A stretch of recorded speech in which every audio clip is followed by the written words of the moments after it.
रोहन की शादी की रात रोहन की दुल्हन टीना बेड पर मुंह पे घूंघट डाले हुए बैठी थी। रोहन आकर टीना से कहता है कि टीना, पता है हमारे दोस्त हमें खुशकिस्मत कहते थे और हम उनसे ये कहते थे जब तक मेरी दुल्हन मुझे खूबसूरत न मिल जाए मैं अपने आप को खुशकिस्मत नहीं मानूंगा। यकीन मानो, ऐसा लग रहा है जिस चांद को निहारने के लिए लोग अपनी आंखें नहीं हटाते, वह चांद मानो मेरे करीब आकर बैठा हुआ है। उसकी खुशबू मेरे अंदर समाती जा रही है और हम बहुत बेचैन कर रही है। ये बेचैनी अब हमसे बर्दाश्त नहीं हो रही।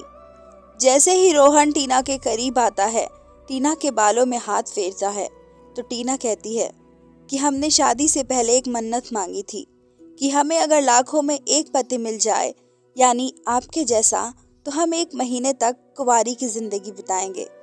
रोहन कहता है, टीना मजाक मत करो, ये मजाक का वक्त नहीं है। टीना कहती है, रोहन हमने सच में ही मन्नत मांगी है। तो रोहन का मुंह बन जाता है और रोहन कहता है, टीना ऐसी भी कोई मन्नत मांगता है? शादी आखिर होती किस लिए है? टीना रोहन को मीठी मीठी बातों में फंसा लेती है और कहती है कि अगर ये मन्नत ना मांगती तो मुझे आप जैसा पति कैसे मिलता। रोहन कहता है, सिर्फ 1 महीना, इसके बाद मैं 1 दिन भी नहीं सुनूंगा। टीना कहती है, हाँ बाबा, सिर्फ 1 महीना। अगले दिन टीना सुबह सवेरे उठकर किचन में चली जाती है, सबके लिए नाश्ता बनाती है।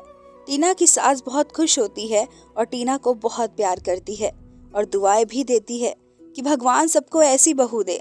रोहन अपने दोस्तों के साथ पार्टी में था।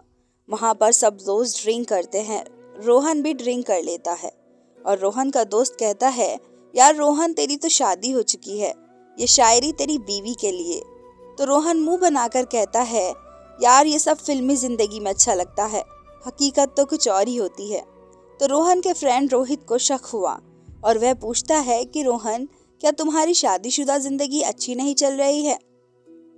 वह कहता है, नहीं, ऐसी बात नहीं है, सब कुछ अच्छा है, लेकिन टीना ने कोई मन्नत मांगी है कि जब तक 1 महीना नहीं हो जाएगा मैं उसे हाथ तक नहीं लगा सकता। तो रोहित कहता है, अबे यार, आजकल की लड़कियां ऐसी मन्नत वन्नत कहाँ मांगती है, तू उस पर नजर रख और उसका फोन चेक कर। रोहित रोहन के दिमाग में शक बैठा देता है। तो रात को रोहन टीना का फोन चेक करता है, पर टीना के फोन में रोहन को कुछ नहीं मिलता। रोहन रोहित को फोन मिलाता है और कहता है कि यार, तू मेरी बीवी पर वैसे ही शक करवा रहा था, उसका कोई अफेयर नहीं है, मैंने उसका पूरा फोन चेक कर लिया है, यहाँ तक कि उसके फोन में तो पासवर्ड भी नहीं लगा हुआ। रोहन कहता है, चल रोहित, मैं तुझसे ऑफिस का कुछ काम निपटाने के बाद बात करता हूँ। पूरा 1 महीना बीत जाता है। टीना अपनी माँ को फोन करती है, माँ, रोहन ऑफिस से आने वाले हैं, आज मैं क्या बहाना बनाऊंगी? पूरा 1 महीना होने वाला है। मैं नहीं जानती, टीना की माँ कहती है, बेटा कुछ भी बहाना बना, पर अभी रोहन तेरे पास आना नहीं चाहिए। जब तक तू उनके दिल में सही से जगह नहीं बना लेती, उसके बाद अगर रोहन और उसकी माँ को पता चलता है तेरी सच्चाई के बारे में, तो वह तुझे अपने घर से बाहर नहीं निकालेंगे। रोहन खुशी खुशी जल्दी से ऑफिस की छुट्टी लेकर घर आ रहा था। इतने में ही टीना का फोन रोहन पर पहुंचता है। टीना कहती है, एक प्रॉब्लम हो गई है। रोहन कहता है, क्या? कि आप एक पैकेट लेकर आ जाएंगे, मुझे पीरियड्स हो चुके हैं। रोहन फोन काट देता है और जब रोहन घर आता है तो टीना उसे गले लगा लेती है और कहती है कि ये तो नेचुरल है, इसमें मेरी क्या गलती, 4-5 दिन की ही तो बात है, फिर तो होना ही है। रोहन वहां से उठकर चला जाता है। अब रोहन टीना पर नजर रखने लगा था।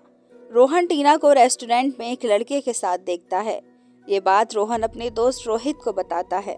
तो रोहित कहता है कि तू भाभी का कहना क्यों मान रहा है, उन पर तेरा पूरा हक है। और रात में जब रोहन टीना को छूता है तो टीना उठकर बैठ जाती है और कहती है, रोहन, मैंने कहा ना मेरी तबीयत ठीक नहीं है। रोहन गुस्से में बोल पड़ता है कि तबीयत ठीक नहीं है या आशिक से मिलने का बुखार है। टीना कहती है, क्या कह रहे हैं आप? रोहन ने टीना को रेस्टोरेंट में मिलते देखा था। ये बात रोहन ने टीना को बताई। टीना कहती है, हाँ रोहन, वह मेरा पुराना बॉयफ्रेंड था और वह मेरा पीछा नहीं छोड़ रहा है, वह मुझे बार बार धमकी दे रहा है। मैंने उससे कहा कि मेरी शादी हो चुकी है और जो कुछ भी है मेरे पति है, मैं उससे मना कर आई थी कि वह मेरा पीछा करना बंद कर दे।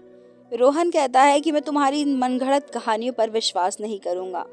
टीना अपनी साड़ी खोल देती है और कहती है, लो रोहन, मैं मरूं या जीऊं, तुम्हें सुहागरात मनानी है, लो मनाओ।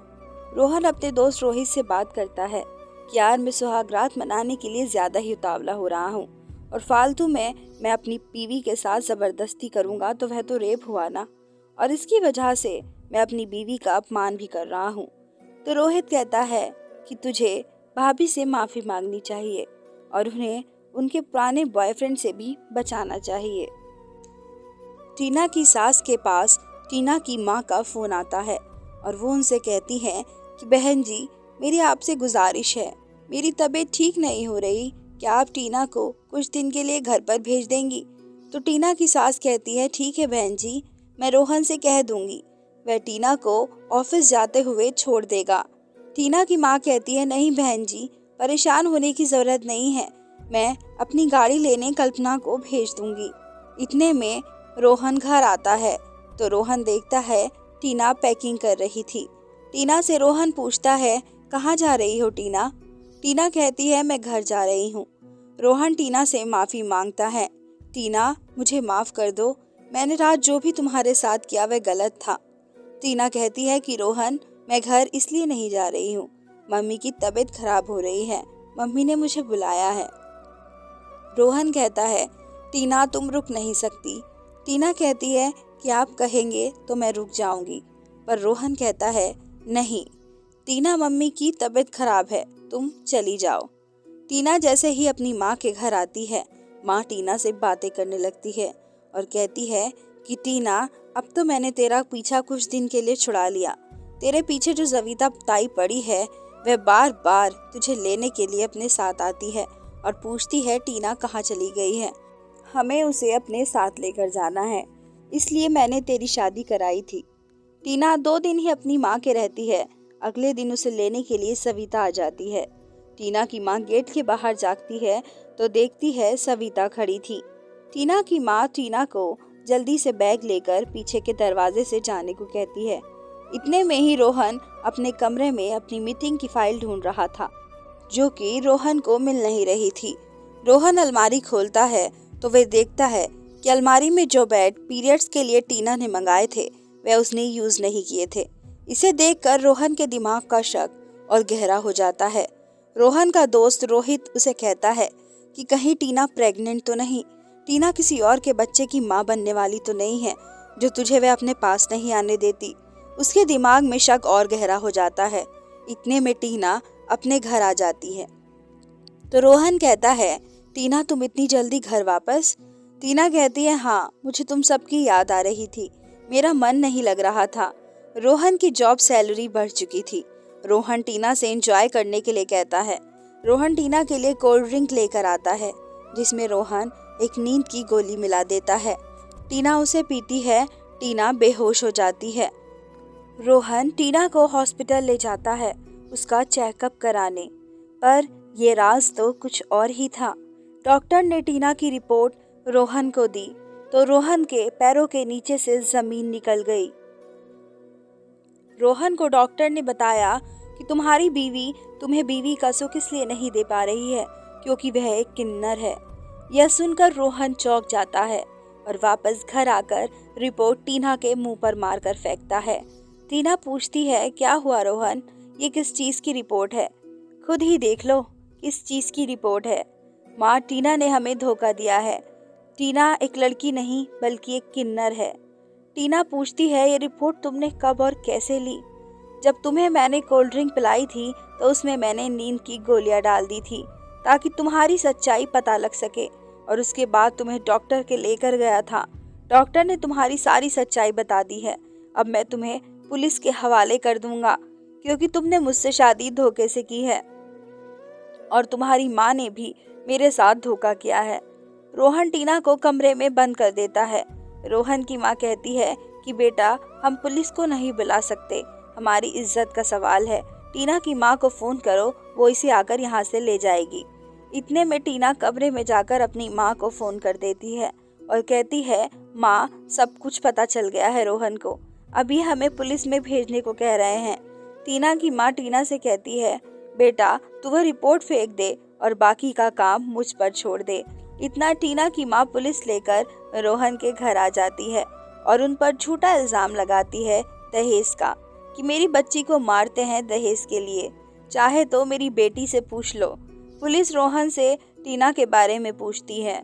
रोहन टीना के पास पुलिस को लेकर जाता है तो टीना झूठ बोलकर और रोकर कहती है कि माँ मुझे यहाँ से ले जाओ, ये सब मुझे मार देंगे। रोहन कहता है कि यह सब झूठ है, ये किन्नर है, इन्होंने मुझसे धोखे से शादी की है, मुझे अब सच्चाई पता चली तो ये मुझ पर झूठा इल्जाम लगा रही है। पुलिस सबूत मांगती है। रोहन से उस रिपोर्ट को कहती है जो रोहन ने कराई थी, जिसमें यह लिखा था कि टीना एक किन्नर है, पर टीना ने रिपोर्ट कहीं फेंक दी थी। पुलिस वाले रोहन को ले जाने लगते हैं। इतने में सविता आ जाती है। सविता कहती है कि ये सही कह रहा है कि ये एक किन्नर है, ये हमारी बिरादरी की है और हम इसे लेने आए हैं। कहते हैं कि आपके पास क्या सबूत है कि टीना एक किन्नर है। पुलिस सबूत मांगती है। इतने में रोहन का दोस्त रोहित रिपोर्ट लेकर आ जाता है और कहता है, मुझे पता था टीना और इसकी माँ बहुत चालाक है, इसलिए मैंने डॉक्टर से रिपोर्ट की कॉपी निकलवा रखी थी। पुलिस रिपोर्ट देखती है और कहती है, इसमें तो साफ साफ लिखा है कि टीना एक किन्नर है। पुलिस टीना को ले जाती है। दोस्तों, किन्नर होना गुनाह नहीं है, पर किसी की जिंदगी के साथ खिलवाड़ करना ये सरासर एक धोखा है।